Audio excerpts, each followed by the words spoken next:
Your life and the journey you put yourself through, there's nothing more than that. And that's all I want people to do, is realize that you have to struggle. You have to struggle. The bigger the struggle, the bigger the peace. The bigger the suffering, the more peace. My story, there's no color involved in it. It's a human story about struggle. And I happen to be in so many different situations that so many people can relate to about struggle, that I guarantee you, mark my word, you read that book, there will be a section of that book that resonates with you hardcore. It will make you think. If you're not ready to think about your life and think about, where you can be, and think about what you haven't done, the book's not for you. If you're not ready to really self-reflect and hold yourself accountable for where you're at and where you're not, the book is not for you. It's real. So when I was in the worst part of my life, those people want to bring you back in. Those people, like you can see who you hang out with, like when you're in your worst.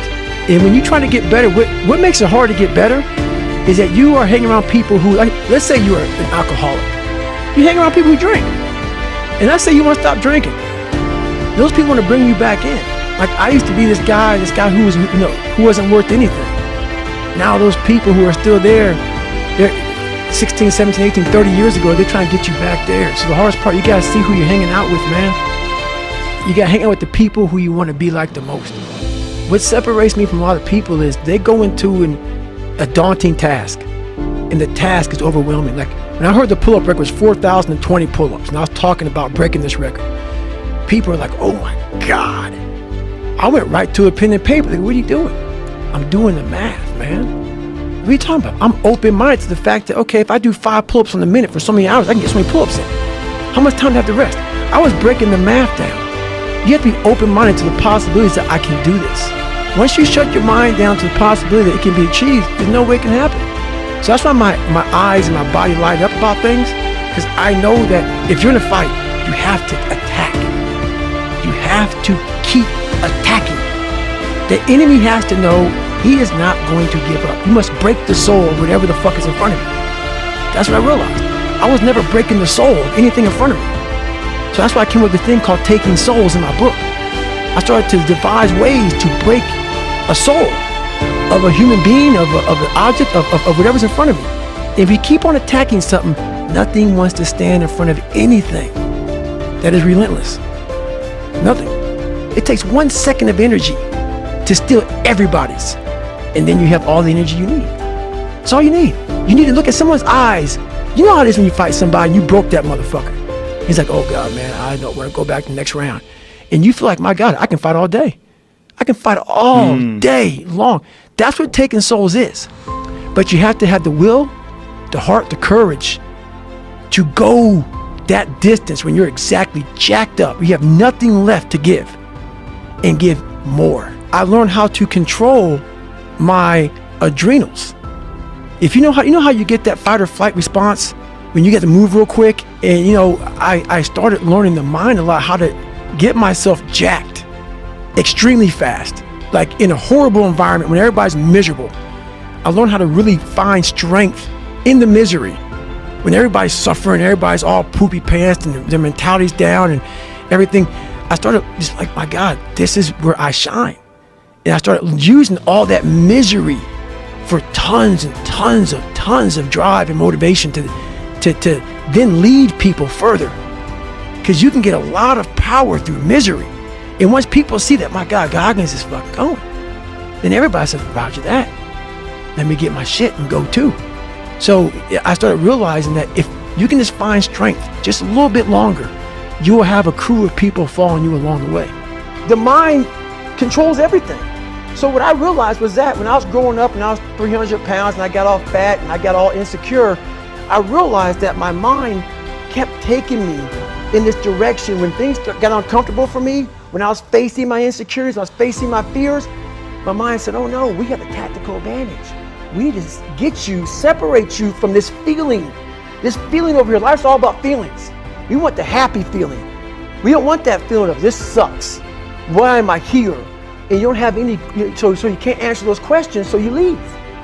I started realizing that if in that moment you can answer those fucked up questions and you are now in charge of your brain versus your brain ruling you, That's where all that stuff comes from. So the 40% rule is all of that. You get to 40%, your brain says, we're done.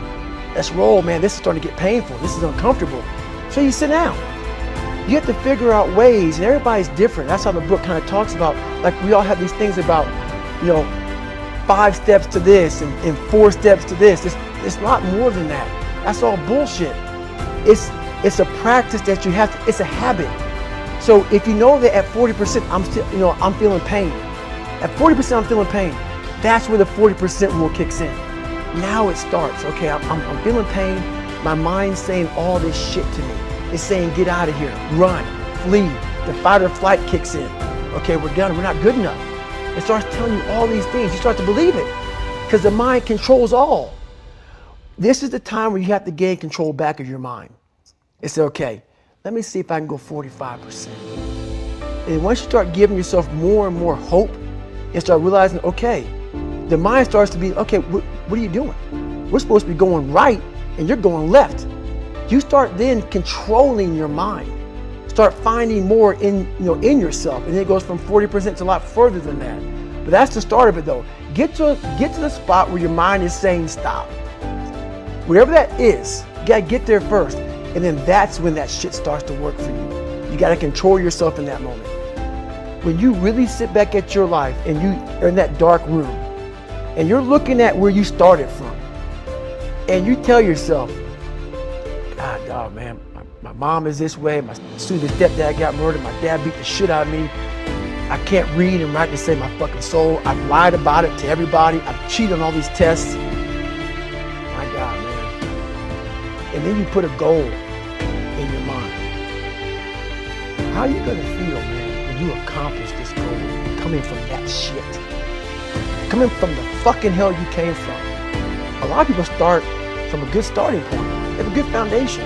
What if you can surpass all of these motherfuckers? What if everybody who was fucking way up here started up here, and you started with no legs. You had to grow fucking legs to even start walking, and then crawling, and then running, and then you start passing people and all this given to them. I had to use all this negative shit that was making me weak and horrible as a person. I had to use this as the power that now fueled me. I had to flip it on its head and say, hold up. This might be exactly what I need. The darkness is exactly what I need. It's how you look at your situation. And I was looking at it all fucked up. It goes back to, once again, accepting. You have to first accept it before you can fix it. A lot of people walk around, oh man, I'm good. I'm good. No, you're not. You have to accept what you're not. You have to, and people don't want to do that. And that's the only way you can fix it. You have to accept it first before you can go on the journey. A lot of folks never even start the journey, man. They never start the journey because they're living this fake life that who they want to be, they act like they are, but they're not because they haven't fixed all this stuff yet. We got to fix this first before we can start our journey in life. So that's why I have to make this list.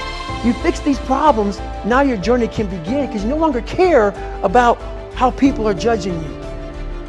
When you care more about how someone's judging you, you're going to stay right there. There's no forward momentum. When I was in the dungeon and no one was coming back to help me, I just wanted that reflection in that accountability mirror that I hated so badly to be something that gave me pride, to be something that made me feel, it's not about money, it's not about success, it's not about people, oh my God, that's David Goggins, sign my book. No. When I started this journey out years ago, it's about, I just want to learn to read. So now I'm at a place now where I see the possibilities of human potential. What are we capable of is the conversation now. The conversation now is how can I now talk to people in a way they can understand the message that I have for so many people. For so many people. So that's the new conversation now, is that you are constantly evolving. You're never staying, either you're getting better or you're getting worse, you're not staying the same.